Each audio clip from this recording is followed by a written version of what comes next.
Vivo ने अपना flagship series यानी X200 सीरीज़ को चाइना में लॉन्च कर दिया है। अभी सिर्फ 3 ही फ़ोन लॉन्च किया है, X200, X200 Pro और X200 Pro मिनी। इस सीरीज़ में एक अल्ट्रा वेरिएंट भी देखने के लिए मिलता है जो कि स्नैपड्रैगन का फ्लैगशिप प्रोसेसर के साथ आता है, लेकिन वो कब आएगा इसके बारे में अभी कोई न्यूज़ नहीं है। लेकिन ये जो तीनों फ़ोन चाइना में लॉन्च हुए हैं ना, उनमें से 2 फ़ोन इंडिया में भी देखने के लिए मिलेगा, X200 और X200 Pro।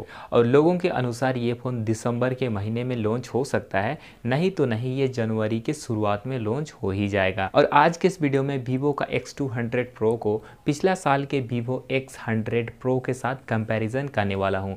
यानी इस वीडियो से आपको पता चलेगा कि X200 Pro में कितना अपग्रेड मिलता है X100 Pro के मुकाबले। इस बार X200 Pro में काफ़ी सारी चीज़ों में यानी ज़्यादातर चीज़ों में अपग्रेड किया गया है, लेकिन कुछ चीज़ें ऐसे भी हैं जहाँ पर डाउनग्रेड देखने के लिए मिलता है। तो चलो हम लोग इस वीडियो को शुरू करते हैं। सबसे पहले हम लोग इन दोनों ही फ़ोन के लुक और डिज़ाइन से कंपैरिजन स्टार्ट करते हैं।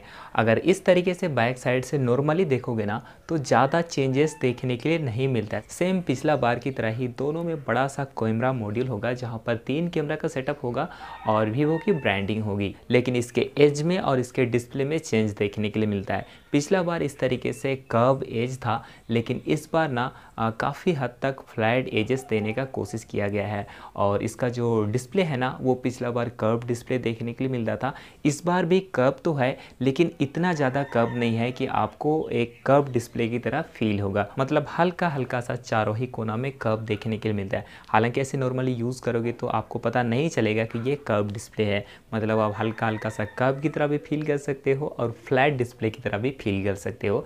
तो ये डिफरेंस है इन दोनों में। और बाकी तो यहाँ पर दोनों ही फ़ोन में गोरिल्ला ग्लास विक्टस 2 लेवल का ग्लास प्रोटेक्शन देखने के लिए मिलता है। तो X200 Pro का डिज़ाइन पिछला बार से कुछ इस तरीके से देखने के लिए मिलता है। ये अपना अपना चॉइस है, किसी को कर्व पसंद आता है, किसी को फ्लैट पसंद आता है। तो डिज़ाइन जो है ना वो एक सब्जेक्टिव चीज़ है। अब इसके डिस्प्ले के बारे में बात कर लेते हैं। तो जैसा कि मैंने आपको बताया X200 Pro में फ्लैट डिस्प्ले देखने के लिए मिलेगा, जबकि X100 Pro में कर्व डिस्प्ले देखने के लिए मिलता था। इसके अलावा पीक ब्राइटनेस को छोड़कर बाकी सारी चीज़ें काफ़ी हद तक सिमिलर है। दोनों ही फ़ोन में 6.78 इंच का 1.5K रेजोल्यूशन के साथ 120 हर्ट्ज रिफ्रेश रेट वाला एक LTPO डिस्प्ले देखने के लिए मिलेगा। पिछला बार X100 Pro में 1600 निट्स का हाई ब्राइटनेस मोड मिलता था और 3000 निट्स का पीक ब्राइटनेस मोड मिलता था, लेकिन इस बार X200 Pro में 1800 निट्स का हाई ब्राइटनेस मोड मिलता है और 4500 निट्स का पीक ब्राइटनेस मिलता है।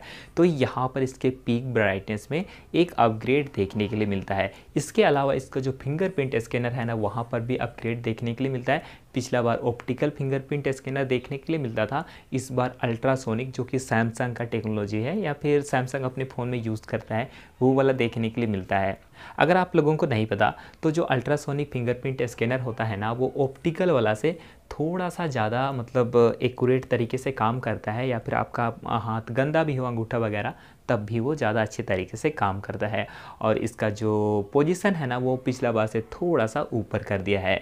तो इतना कुछ इसके डिस्प्ले में चेंजेस देखने के लिए मिलता है, या फिर आप जिसको कि अपग्रेड भी बोल सकते हो। बाकी दोनों ही फ़ोन का डिस्प्ले काफ़ी अच्छा डिस्प्ले है। अब हम लोग इन दोनों ही फ़ोन के प्रोसेसर को कंपेयर कर लेते हैं और यहाँ पर वीवो X200 Pro में एक बड़ा अपग्रेड देखने के लिए मिलता है। पिछला बार X100 Pro में डायमेंसिटी 9300 वाला चिपसेट देखने के लिए मिलता था जो कि 4nm फैब्रिकेशन प्रोसेस के साथ आता है, और इस फ़ोन का एंतुतो स्कोर 2.1 मिलियन यानी 21 लाख के आसपास देखने के लिए मिलता था। लेकिन इस बार वीवो X200 Pro में डायमेंसिटी 9400 का चिपसेट देखने के लिए मिलता है जो कि 3nm फैब्रिकेशन प्रोसेस के साथ आता है, और इसका एंतुतो स्कोर 2.93 मिलियन यानी करीब करीब इसको आप 3 मिलियन भी बोल सकते हो। तो यहाँ पर इसका एंतुतो स्कोर पिछला बार के मुकाबले थोड़ा सा ज़्यादा देखने के लिए मिलता है, और ये एक न्यू जनरेशन का प्रोसेसर है इसीलिए इसका परफॉर्मेंस पिछला बार से थोड़ा सा ज़्यादा अच्छा देखने के लिए मिलेगा। और पिछला बार वीवो का जो अपना कस्टम चिप होता है ना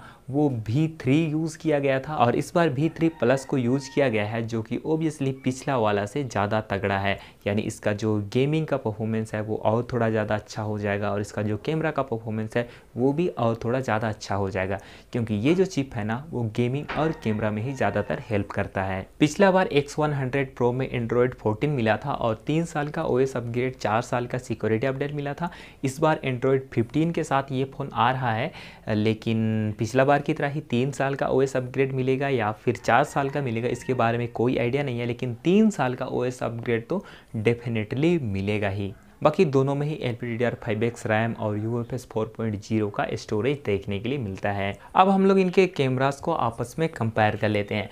तो पिछला बार X100 Pro में 50 मेगापिक्सल का प्राइमरी कैमरा मिलता था, जो कि OIS और EIS दोनों को सपोर्ट करता था। फिर 50 मेगापिक्सल का अल्ट्रा वाइड और 50 मेगापिक्सल का टेलीफोटो लेंस मिलता था।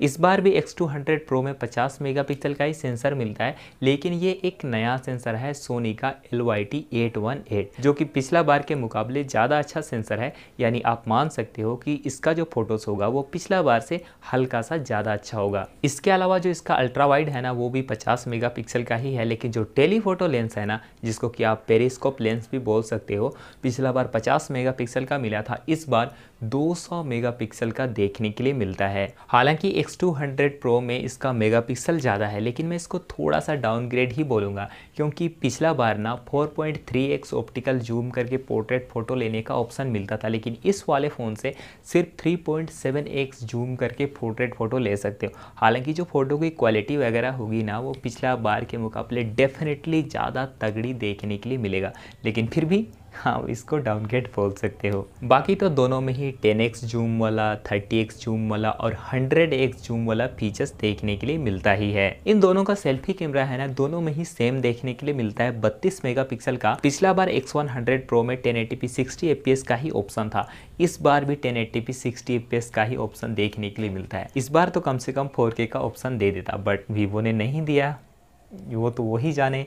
बाकी दोनों ही फ़ोन का कैमरा एकदम सॉलिड होने वाला है। सिनेमैटिक वीडियो की बात करो या फिर आप चाहे लो लाइट वीडियो की बात करो, इसके फ्रंट कैमरा में भी सिनेमैटिक वीडियो का ऑप्शन देखने के लिए मिलता है। बाकी लो लाइट वीडियो भी काफ़ी अच्छी आती है, मतलब लो लाइट में भी आप तगड़ा वीडियो या फिर फोटोज़ की भी बात करो, वो भी एक नंबर आ जाती है।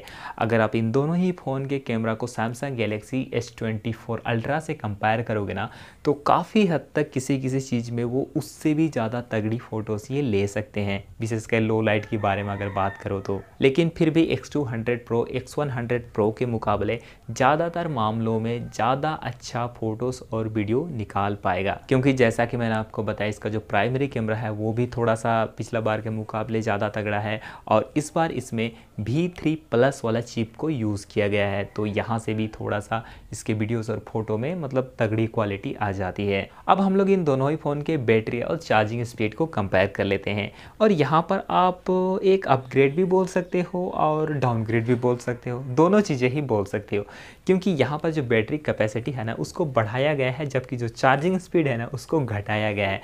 पिछला बार 5400 mAh का बैटरी मिला था, इस बार 6000 mAh का बैटरी मिलता है। पिछला बार 100 वाट का चार्जिंग मिला था, लेकिन इस बार ना इसमें डाउनग्रेड कर दिया गया है और 90 वाट का ही चार्जिंग मिलता है, और पिछला बार 50 वाट का वायरलेस चार्जिंग मिलता था, इस बार 30 वाट का ही मिलता है। तो यहाँ पर X200 Pro में बैटरी कैपेसिटी में अपग्रेड देखने के लिए मिलता है, जबकि चार्जिंग स्पीड में एक डाउनग्रेड देखने के लिए मिलता है। बट 90 वाट भी वैसे कमज़ोर नहीं है, लेकिन पिछला बार 100 वाट का मिला था ना।